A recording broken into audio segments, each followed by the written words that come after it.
Hello বন্ধুরা, অনেকদিন পরে এলাম।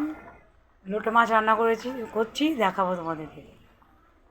দেখো লোটে মাছ, ধনেপাতা, টমেটো, লঙ্কা বাটা।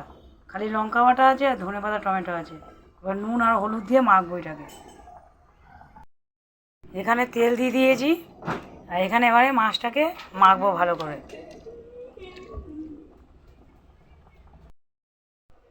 এ দেখো লোটে মাছটা মাখা হয়ে গেছে।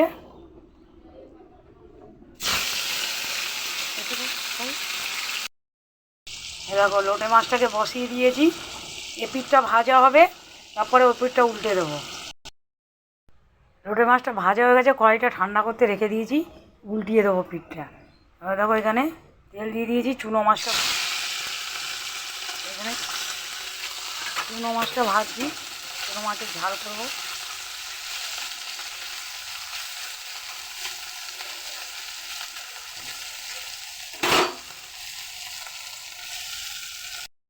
এই দেখো আবার তেল ঢেলে দিয়েছি, মাছটাকে উল্টিয়ে ভাজবো। এই পিঠটা ভাজা হয়নি, ও পিঠটা ভাজা হয়ে গেছে, এবার এই পিঠটা ভাজবো। আর এখানে মাছের এই যে ছোটো গুঁড়ো মাছের ঝাল বসিয়েছি। দেখেছো পিঠটা ভাজা হয়ে গেছে, এবার উল্টো পিঠটা ভাজা বসিয়ে দিয়েছি। এই ফুটছে টকবক করে মাছের ঝাল। দেখো বন্ধুরা, মাছের ঝালও কমপ্লিট। আর দেখো লোটে মাছটাও কমপ্লিট করে দিয়েছি, প্লেটেও নামিয়ে নিয়েছি। মাছটা দেখো, দু পিঠে আমি মাছটা ভেজেছি।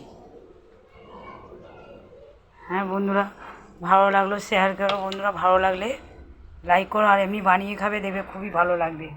দু পিঠে ভাজা হয় আমার।